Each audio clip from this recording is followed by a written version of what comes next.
Hello student, स्वागत है आप सभी का एक बार फिर से हमारे इस ऑफिशियल यूट्यूब चैनल में जिसका नाम है एसोल सॉल्यूशन। मैं चंदन कुमार हाजिर हूँ आप सभी के सामने अपनी एक और नई वीडियो के साथ। तो गाइस, आज की इस नई वीडियो में हम बात करेंगे उन सभी स्टूडेंट्स के लिए जो मास्टर ऑफ पॉलिटिकल साइंस के स्टूडेंट्स हैं। उन सभी के पास में MPS 003 का सब्जेक्ट है। और आज की ये वीडियो उन सभी स्टूडेंट्स के लिए इंपॉर्टेंट है क्योंकि हम पिछले 5, अब आप सभी को पता है आपके दिसंबर 2022 के एग्जाम आ ही चुके हैं। तो पिछले 5 क्वेश्चन पेपर जो आपके लास्ट एग्जाम में पूछे गए MPS 003, सब्जेक्ट का नाम है भारत लोकतंत्र और विकास। तो इसके हम डिस्कस करेंगे। तो चलिए ज्यादा देर ना करते हुए स्टार्ट करते हैं। सबसे पहले ये पेपर आपने देख लिया। दूसरा पेपर हम डिस्कस करेंगे दिसंबर 2021 का, रिसेंट पेपर है जून 2021 का। इसके बाद में हम डिस्कस करेंगे दिसंबर 2020 का, और यहाँ पर हम बात करेंगे जून 2020 का। ये पेपर आप सभी के लिए इंपॉर्टेंट इसलिए भी है क्योंकि ये जो क्वेश्चंस होंगे वो लगभग आप सभी के लिए 75 से, या फिर मैं कह सकता हूँ 75 से 80% तक क्वेश्चन जो है वो पिछले 4 से 5 साल के क्वेश्चन पेपर से ही आते हैं। तो यहाँ पर हम 5 पेपरों को कंपैक्टली इस वीडियो के अंदर डिस्कस कर रहे हैं। तो ये आप लोगों के लिए काफी इंपॉर्टेंट है। और वैसे हम जून 2021 के बारे में एक स्पेसिफिक वीडियो में बात भी कर चुके हैं।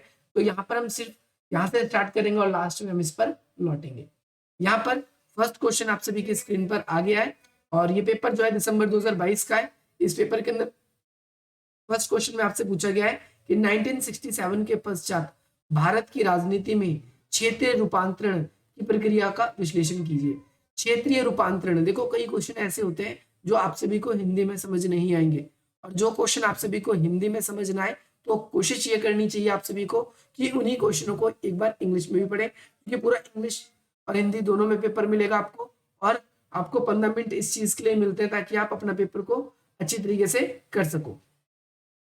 तो यहाँ पर आपसे इस वाले क्वेश्चन में सिंपली मैं आपको कहूं तो ये पूछा गया था कि भारत के आपको उन मुद्दों के बारे में चर्चा करना है जो क्षेत्रीय रूपांतरण यानी क्षेत्रों की तरफ लेके जाता है 1967 के पश्चात। तो आप इसके अंदर जो पीवी पर्स वाला जो मुद्दा है, पीवी पर्स की समाप्ति, इसको लिख सकते हो। पीवी पर्स की जो समाप्ति है आप, या फिर समापन है, पीवी पर्स का जो समापन है, ये वाला एक कॉन्सेप्ट, पहला पॉइंट आप इसके अंदर ये डाल सकते हो। पीवी पर्स क्या था तो आप सभी जानते हैं कि जब भारतीय देशी रियासतों को, जब भारतीय संघ में शामिल किया गया था आजादी के समय 1947 में, तो उस समय देशी रियासतों को कुछ खास विशेष अधिकार दिए गए थे, वो पीवी पर्स था। और इंदिरा गांधी ने 1967 के बाद में इसको समाप्त कर दिया था। पहला कॉन्सेप्ट आप सभी को ये ध्यान रखना है। दूसरा आप सभी को याद रखना है क्षेत्रीय राजनीतिक दलों का उदय। क्षेत्रीय राजनीतिक दलों का उदय। दूसरा कॉन्सेप्ट आपको ये ध्यान रखना है, ये होने लगा था। अच्छा, तीसरी बात आप सभी को ध्यान रखना है ग्रेड अलायंस का उदय। Grade alliance alliance alliance grade alliance का उदय। क्या होता है ग्रेड अलायंस? ध्यान रखना है कांग्रेस की पार्टी के भीतर ही कुछ नेताओं ने अपना क्या किया था, अपने आप को दो भागों में विभाजित किया। पहली बात तो ये, और दूसरी बात आप सभी को ध्यान रखना है कि जितना विपक्ष था 1967 के बाद में वो एकजुट हो गया था, उस सभी को ग्रेड अलायंस कहा गया। तो ये ध्यान रखना है, ये क्वेश्चन आप सभी के पेपर में रिपीट होने की पूरी संभावना है। ऐसे पॉइंट्स को आप सभी को इस क्वेश्चन के अंदर एक्सप्लेन करना है। नेक्स्ट क्वेश्चन है संसदीय संप्रभुता क्या है। ये question most of time revise हो चुका है और ये पेपर में बार बार पूछा भी जाता है। तो संसदीय संप्रभुता क्या होती है, यानी हमारी जो संसद है वो स्वयं खुद कितने निर्णय ले पाती है, स्वयं कितने निर्णय ले पाती है, निर्णय स्वयं ले पाती है। ये क्या कहलाता है? ये कहलाता है आप सभी के लिए, यही कहलाता है संसदीय संप्रभुता। पहली बात तो आप इसको ध्यान रखिए। दूसरी चीज हम इसके अंदर ये भी देखते हैं कि जो अंतरराष्ट्रीय दबाव है, अंतरराष्ट्रीय दबाव अंतरराष्ट्रीय दबाव अंतरराष्ट्रीय दबाव के बाद में न्यायालय जो है, न्यायालय किस हद तक संसद की जो निर्णय प्रक्रिया है उसको प्रभावित करती है। इसके अलावा कार्यपालिका के बंधनों से संसद कितना मुक्त है, ये क्या कहलाता है? संसदीय संप्रभुता।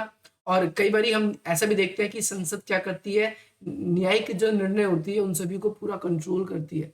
जो संसद है वो न्यायिक निर्णय को पूरा कंट्रोल करती है और ये न्यायिक निर्णय है जो इसे ही हम कई बारी संसदीय संप्रभुता के रूप में देखते हैं कि संसद जो है वो देश के अंदर किस हद तक अपना इंटरफेरेंस करती है। हम कई बार ये देखते हैं कि जो सरकार होती है वो कई बारी न्यायालय के मुद्दों पर जो है अपना हस्तक्षेप कर देती है या सरकार जैसा चाहती है न्यायालय वैसा ही निर्णय लेती है। तो यहाँ पर हम ये भी चीज को देखते हैं और यह न्यायिक समीक्षा से मुक्त है कि नहीं। न्यायिक समीक्षा का मतलब सिंपली यहाँ पर ये होता है कि आप यहाँ पर आप सिंपली आप ये देख सकते हो कि आप किस हद तक, यहाँ पर आप ये देख सकते हो कि आप किस हद तक जो निर्णय हमारी कोर्ट जो हैगी वो कहाँ तक अपने निर्णय पुनरावलोकन कर पाती है और संसद उसके अंदर इंटरफेरेंस नहीं कर पाता। इसके बारे में आप सभी को यहाँ पर लिखना है इस वाले क्वेश्चन कॉन्सेप्ट के अंदर। आई होप आपको ये क्लियर हो गया होगा। नेक्स्ट क्वेश्चन है आप सभी के लिए कि विकास के प्रति राजनीतिक अर्थव्यवस्था दृष्टिकोण का आलोचनात्मक मूल्यांकन कीजिए। विकास के प्रति, विकास का मतलब क्या है यहाँ पर सिंपली आप समझेंगे। विकास का मतलब होता है कि आप एक देश में एज द रहते हो एज अ मेंबर, तो आपकी सरकार जो है वो आपके डेवलपमेंट के लिए आपके जन स्तर को, आपके जीवन स्तर को कैसे बेहतर बनाती है। तो यहाँ पर हम ये देखते हैं कि विकास के प्रति एक तो राजनीतिक अर्थव्यवस्था और साथ ही साथ में इसका क्या दृष्टिकोण है इसके बारे में आप सभी को व्याख्या करनी है। ये वाला कॉन्सेप्ट जो है ये आप सबों से कभी कभी पूछा जाता है, लेकिन ये वाला क्वेश्चन बहुत ज्यादा रिवाइज होता है। ये वाला क्वेश्चन पूछने जाने की भी अब की बार उम्मीद है। ये वाला क्वेश्चन आप पक्का करके जाएंगे, लॉन्ग क्वेश्चन में या शॉर्ट क्वेश्चन में आप सभी के जरूर काम आएगा। नेक्स्ट क्वेश्चन ये भी रिपीटेड होता है कि नागरिक के अधिकारों को सुरक्षित करने में, सुरक्षित रखने में न्यायालय जो है वो प्रमुख भूमिका निभा रहा है। तो इसके अंदर आपको आर्टिकल 32 को अच्छे से एक्सप्लेन करना है और साथ ही साथ में जब आप आर्टिकल 32 को पढ़ेंगे, वैसे इस क्वेश्चन को हमने आप सभी के लिए अपलोड कर रखा है। तो ये पूरी की पूरी वीडियो की जो प्लेलिस्ट है, जितने भी इंपॉर्टेंट क्वेश्चन है वो सारे के सारे आप सभी के लिए प्लेलिस्ट में डाल दिए गए हैं। इंपॉर्टेंट क्वेश्चन की वीडियो बन चुकी है। आप जिस भी सब्जेक्ट के आपको इंपॉर्टेंट क्वेश्चन की वीडियो चाहिए, आप जैसे MPS 003 का ढूंढ रहे हो, आप 003 important question by solve solution search करोगे, आप सभी के सामने क्वेश्चंस आ जाएंगे। यहाँ पर नेक्स्ट क्वेश्चन ये हैगा कि भाई लोक नीतियों और जनमत को आकार देने में मीडिया की क्या भूमिका है। मीडिया की बहुत भूमिका है कि कई बारी हम देखते हैं कि पूरे समाज में एक एक तरीके से लोगों का क्या रवैया है या लोगों का क्या दृष्टिकोण है, इस दृष्टिकोण को समझने में काफी हद तक जो है जनमत है या जो जनता की जो मीडिया है वो काफी इंपॉर्टेंट रोल प्ले करती है। हम देखते हैं कि समय समय पर मीडिया के साधनों के द्वारा जनता से जनमत कराया जाता है। चुनाव से पहले जनता की राय ली जाती है और इसमें जनता को स्पष्ट रूप से सामने रखना ये जनमत का एक मुख्य कॉन्सेप्ट होता है। क्वेश्चन है जातीयता क्या। ये खंड सेकंड से, इसमें से 2 क्वेश्चन कोई भी करने थे तो आप 4th क्वेश्चन और आप 2nd क्वेश्चन इजीली कर सकते हो। और यहाँ पर जातीयता क्या है और भारत में जातीयता, जातीयता या निर्जातीयता एक ही बात है। निर्जातीयता, इन दोनों का कॉन्सेप्ट अगर आपसे पूछा जा रहा है तो सेम ही चीज है। तो भारत में निर्जातीयता का एक तो आप असम, असम हो गया, इसके बाद में नागालैंड, नागालैंड के बाद में जम्मू एंड कश्मीर, जम्मू एंड कश्मीर, और इसके बाद में आप जम्मू एंड कश्मीर को छोड़ के आप पंजाब जो है, यहाँ के कॉन्सेप्ट को आपको एक्सप्लेन करना है। इस टॉपिक से रिलेटेड भी वीडियो आप लोगों के लिए अपलोडेड है। नेक्स्ट क्वेश्चन है आप सभी के लिए, भारत में जाति असमानता, जातिगत असमानता क्या होती है। ऐसी असमानता जो कास्ट की वजह से डिस्क्रिमिनेट किया जाता है उसको आपको क्या करना है, आलोचनात्मक मूल्यांकन। यानी भारत के अंदर जातिगत आलोचना होती है। जैसे हम देखते हैं आजादी के कितने साल हो गए, कानून के समक्ष समानता, इसके अलावा जो है हम अवसरों की समानता, इन सब को देखने के बाद भी हम जातिगत असमानता को देखते हैं। और ये जातिगत असमानता जो है मनुष्य के द्वारा बनाई गई है। रूसों के जो असमानता के विचार हैं उसमें भी कहीं ना कहीं उन्होंने अच्छी तरीके से इसको जस्टिफाई करने की कोशिश करी है। नेक्स्ट क्वेश्चन आप सभी के लिए है, क्वेश्चन नंबर 8 है। इसमें पूछा गया है भारत में पहचान की राजनीति क्या अवधारणा और विश्लेषण करना है। पहचान से किसको संघर्ष करना पड़ रहा है, तो निर्जातीय को। जब आप ये वाला कॉन्सेप्ट पूरा अच्छे तरीके से पढ़ोगे तो ऑटोमेटिकली आपको ये भी क्लियर हो जाएगा। तो चीजें एक दूसरे से कनेक्टेड है, इंटरलिंक्ड है। अगला है नौकरशाही की भूमिका और उसके कार्यकारी और क्रियाकलापिक संबंध को बताइए। नौकरशाही जो ब्यूरोक्रेसी होती है किसी भी देश के लिए बहुत इंपॉर्टेंट होती है। उस देश की प्रशासनिक, उस देश की आर्थिक व्यवस्था को कंट्रोल करने में काफ़ी हद तक इसका रोल होता है। और यहाँ पर आप सभी को वहाँ नौकरशाही का क्या मुख्य कॉन्सेप्ट है, आपको इसको एक्सप्लेन करना है। आई होप आपको ये क्लियर है। जेंडर असमानता जो है, जेंडर असमानता यानी प्राकृतिक अधिकार, प्राकृतिक असमानता की बात हो रही है, प्राकृतिक असमानता की बात हो रही है। तो यहाँ पर आपको ये एक्सप्लेन करना है। नए सामाजिक आंदोलन कौन कौन से हैं, आपको ये एक्सप्लेन करना है। यहाँ पर सिंपली आप इसको एक्सप्लेन कर सकते हो। और नेक्स्ट आपसे ये पूछा गया है नए सामाजिक आंदोलन क्या क्या है। इसके बाद में आपसे ये पूछा गया है नए सामाजिक आंदोलन में, जैसे आप देखोगे इसके अंदर किसान आंदोलन, ये वैसे पुराने में भी आता है, नहीं भी किसान आंदोलन है, पर्यावरण आंदोलन है, ये नए भी हैं और पुराने भी। पर्यावरण आंदोलन, किसान आंदोलन के बाद में पर्यावरण आंदोलन हो गया। इसके बाद में थर्ड नंबर पे आता है महिला आंदोलन, महिला आंदोलन। ये आंदोलन आपके मुख्य रूप से आप लोगों को एक्सप्लेन करने हैं। और अब आप वो क्वेश्चन देखोगे जो ज्यादातर रिपीट होते हैं, ज्यादातर रिपीट होते हैं। तो यहाँ पर अब आप देखोगे क्वेश्चन कौन कौन से रिपीट हो रहे हैं। सबसे पहले क्या है कि स्वतंत्रता नियंत्रण, यानी जब हम आजाद हुए थे तो उस समय क्या क्या योजनाओं पर विवाद था। तो भाई बहुत ज्यादा विवाद था। कुछ लोगों का कहना था कि हमें पूंजीवाद को अपनाना चाहिए, कुछ लोगों का कहना था भाई हमें पूंजीवाद को नहीं बल्कि समाजवाद को अपनाना चाहिए था, क्योंकि उससे ज्यादा विकास हो सकता है। तो पूंजीवाद हो या समाजवाद हो, इसके अलावा हमें पंचवर्षीय योजना जो है वो अपनानी चाहिए या नहीं अपनानी चाहिए, इस पे भी विवाद था। पंचवर्षीय योजना के अलग, इसके अलावा छोड़ दें तो देश के अन्य मजदूर क्लास के लिए कैसी नीति बनाएंगे। तो ऐसे बहुत सारे विवाद थे। बॉम्बे प्लान वगैरह का भी आप इसके अंदर जिक्र कर सकते हैं। नेक्स्ट क्वेश्चन है राजनीति में सैन्य दलों की भूमिका का मूल्यांकन करना। आप इसे कैसे देखते हैं, सैन्य दलों का राजनीति में क्या योगदान है।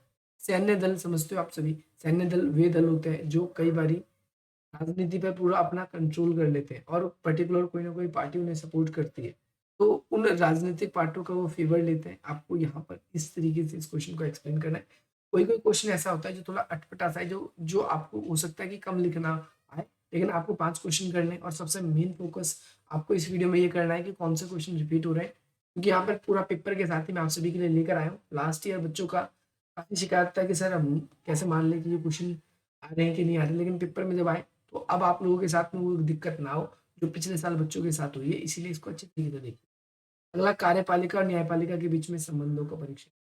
कार्यपालिका और न्यायपालिका के बीच संबंधों का बहुत गहरा परीक्षण है। आप देखोगे जितने भी न्यायाधीश हैं उनकी नियुक्ति में कहीं ना कहीं उनके नियुक्ति में जो है कार्यपालिका के अध्यक्षों की मुख्य भूमिका होती है। इसके अलावा न्यायपालिका जब अपने अधिकार क्षेत्र से बाहर आके कार्य करती है तो कार्यपालिका कहीं ना कहीं उनके लिए उत्तरदायी रहती है। इसके अलावा जब कार्यपालिका भी अपने न्यायिक क्षेत्र से बाहर आके कार्य करती है, जो इसका अधिकार क्षेत्र है उससे बाहर आके कार्य करती है, कहीं ना कहीं वो उसको फटकार लगाने का काम करता है। तो दोनों एक दूसरे से संबंध इनके एक जैसे हैं।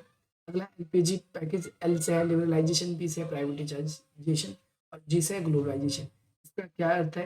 पहली बात तो 1991 में प्रधानमंत्री नरसिम्हा राव और उस समय के तत्कालीन मुख्यमंत्री तत्कालीन वित्त मंत्री डॉक्टर मनमोहन सिंह, उन्होंने क्या किया था, एक एलपीजी पैकेज यानी उदारीकरण की नीति अपनाई थी। और ये भारत के विकास में काफी हद तक योगदान रहा था, क्योंकि 1991 में हमारा जो सारा फॉरेन रिजर्व था वो खत्म हो गया था और साथ साथ कुछ ही दिन का हमारे पास में गोल्ड के रूप में व्यापार करने को बचा था। तो इस तरीके से जैसे हमने उदारीकरण की नीति अपनाई तो भारत को आर्थिक रूप से लाभ काफी मिला।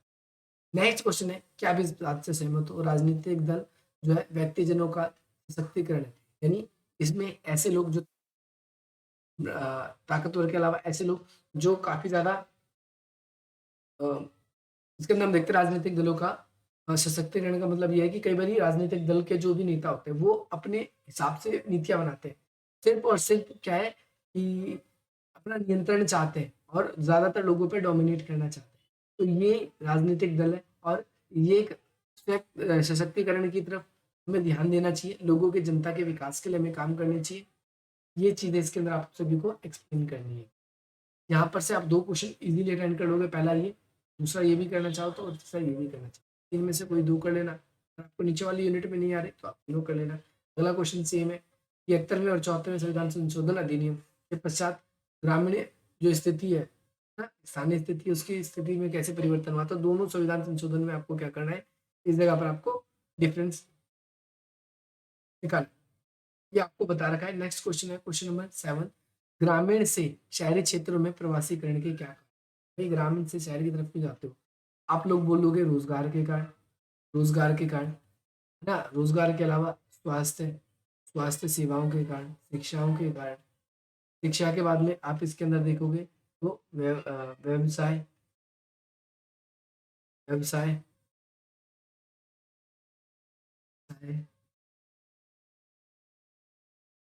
व्यवसाय के बाद में हम शहरों में क्यों जा रहे हैं? सुरक्षा कारण है। सुरक्षा के अलावा इसके अंदर पेयजल की समस्या है, पेयजल, बहुत सारी ग्रामीण इलाकों में समस्या है ना। इसके अलावा बाजार नहीं है ना। ये सारे रीजंस है जो भारत के अंदर ग्रामीण से शहरों की तरफ प्रवास का एक मूल कारण बन रहा है। नेक्स्ट क्वेश्चन है क्वेश्चन नंबर 8 है, भारत में धार्मिक राजनीति क्रमशः विकास और इसके परिणामों को चर्चा कीजिए। भारत में धार्मिक राजनीति के क्रमशः विकास, भारत में धार्मिक राजनीति कब शुरू हुई? ऑप्शन को ध्यान रखना है, 1980 के दशक के बाद, मुख्य रूप से के इसके बाद से ही शुरू हुई थी। लेकिन कई बार हम इसके अंदर ये भी देखते हैं कि भारत इसके अंदर काफी पिछड़ चुका है और धार्मिक स्थिति भारत के देश की काफी ज्यादा खराब हो चुकी है। ये आपको ध्यान रखना है। धार्मिक राजनीति में इसके अंदर आप चाहो तो शाहबानो का मुकदमा, आप इसके अंदर चाहो तो राम मंदिर का, गोधरा कांड का, या फिर जो अलग अलग समय पे अलग अलग स्थानों पे दंगे हुए आप उनका चित्रण करना चाहो आप कर सकते हो। नेक्स्ट क्वेश्चन है क्वेश्चन नंबर 9 है, इसके अंदर विकास में महिलाओं और जेंडर के विकास अमूल है और परिवर्तन का विश्लेषण, यानी इसके अंदर महिलाओं से जेंडर और विकास के नाम पर जो भेदभाव किया जाता है उचित नहीं है, उस भेदभाव को हमें खत्म करने के लिए कार्य करनी, आप सभी को ध्यान रखना है। नेक्स्ट क्वेश्चन है, विगत 6 दशकों में, पिछले 6 दशकों में भारत में लोकतंत्र की प्रदर्शनी का परीक्षण कीजिए।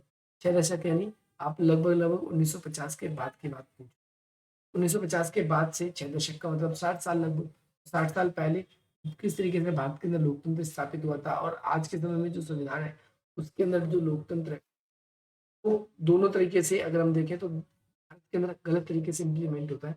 ये कहीं ना कहीं लॉस्ट है हमारे लिए। नेक्स्ट क्वेश्चन आपसे भी अगले पेपर में आ चुके हैं। इस पेपर में सबसे पहला है कि आरंभिक राष्ट्रीय आंदोलन में गांधी था उसका क्या योगदान है या उसने क्या भूमिका निभाई? गांधी का महत्वपूर्ण योगदान है कि गांधी ने असहयोग, ठीक है, असहयोग के अलावा अंग्रेजों ने अहिंसा, विनय अवज्ञा, इन सभी आंदोलनों को आगे बढ़ाया था और अलग अलग रूप में अलग अलग स्थानों पर इन्होंने आंदोलन करे। अलग अलग रूप का मतलब सिंपल सा ये है कि अलग अलग स्थानों पर इन्होंने क्या किए, आंदोलन किए। उनकी डिमांड्स भी अलग थी और इन्होंने सादा वस्त्र पहनते थे, ये नहीं कि इतना ज्यादा ठाट बाट में रहते थे। ये भी एक कॉन्सेप्ट आप सभी के लिए क्लियर होना चाहिए। इसका क्वेश्चन नंबर, नेक्स्ट क्वेश्चन है आप सभी के लिए, भारत के सामाजिक और आर्थिक रूपांतरण में संसद का योगदान है। संसद का क्या योगदान है? तो संसद का योगदान है भी और नहीं भी, क्योंकि संसद कई बार जब जनता के लिए ट्रेडिशनली किसी मुद्दे के ऊपर कानून बना देती है तो वो जनता के लिए ठीक होता है, लेकिन कई बार कई इलाकों में ऐसा होता है कि भारतीय सरकार जो है वो खुद ही ऐसी चीज़ों को जो नहीं होनी चाहिए उन चीज़ों को बढ़ावा देती है। वो कहीं ना कहीं हमें नेगेटिव पॉइंट है। केंद्र और राज्य के बीच में तनाव के क्या कारण है? कई सारे कारण है। सबसे पहले आपको कार्यपालिका की शक्ति के बारे में पढ़ना होगा, क्योंकि कार्यपालिका की शक्ति जब आप पढ़ोगे तो उसके अंदर आप ये देखोगे कि कई बारी जो राज्यपाल होते हैं उनसे राज्यपाल राज्यपाल की नियुक्ति केंद्र सरकार के द्वारा करवाई जाती है और राज्य सरकार के अंदर ये केंद्र के मोहरे के रूप में काम करता है। जैसा राज्यपाल चाहता है, जैसा केंद्र सरकार चाहती है, ठीक उसी तरीके से वो उनकी हेल्प करता है। को ध्यान रखना है, आप सभी को ध्यान रखना है, केंद्र और राज्य के बीच में तनाव के कई सारे कारण हैं जिसमें जो है राज्यपाल की भी भूमिका है, राज्यपाल के अलावा और भी कई सारी भूमिका है। अगला क्वेश्चन ये है, चौथा क्वेश्चन, उदारीकरण के अर्थशास्त्री सशक्तिकरण की चर्चा से मध्य विरोधाभास। यहाँ पर क्वेश्चन क्या है? उदारीकरण के अर्थशास्त्र, अर्थशास्त्र कौन थे उस समय के उदारीकरण के? जब हमने 1991 की एलपीजी मॉडल अपनाया था तभी बताया मैंने, मनमोहन सिंह। और सशक्तिकरण की राजनीति के उत्तरार्ध में विरोधाभास हुई थी। दोनों के समय पे एक तो हम चैलेंजेस से निपटने की कोशिश कर रहे थे जो हमारे देश में आने वाला है, और साथ ही साथ में क्योंकि व्यापार वगैरह अगर ठप पड़ जाएगा तो चीज़ों की, वस्तु की जो कीमत है वो काफ़ी तेज़ी से ऊपर बढ़ने लगेगी। तो ये प्रॉब्लम हमें देखने को मिलता है। और कई बार आप यहाँ पर ये भी देखते हैं, ये क्वेश्चन भी आपसे रिपीटेड होता है, जाति और वर्ग के मध्य संबंध क्या है। जाति जो है वो जन्मजात होती है, और जो वर्ग है वो कई बार चेंज किया जा सकता है। वर्ण व्यवस्था से वर्ग की उत्पत्ति हुई है, और कई बार हम अलग अलग जातियों को अलग अलग वर्गों में विभाजित करते हैं। कई उपजातियों में आते हैं तो कई जाति में आते हैं, अलग अलग स्टेट में भी ऐसा ही। अगला है, राष्ट्र निर्माण की चुनौती में निर्जातियों की क्या चुनौती है। ये क्वेश्चन भी रिपीटेड आता ही आता है, और ये आपसे मैंने पहले भी बताया है कि इस क्वेश्चन को आप जरूर करके जाना, ये क्वेश्चन आता ही आता है। तो निर्जातीयता जो है भारत के राष्ट्र निर्माण में एक चुनौती है। क्यों? क्योंकि निर्जातीयता के जरिए समाज जो है, सोसाइटी जो है, उसके अंदर आंदोलन को बढ़ावा मिलता है, और आंदोलन के बढ़ावा के कारण हम देखते हैं कि निर्जातीय लोग जो है वो समाज सोसाइटी के अंदर एक शांति व्यवस्था बनाने में योगदान ही नहीं देते। नेक्स्ट क्वेश्चन है आपसे, भारत में अति शहरीकरण के क्या कारण है। भारत में शहरों की जनसंख्या लगातार बढ़ रही है, आपको इसके ऊपर क्या विचार है, मेनली आपको यहाँ पर ठीक है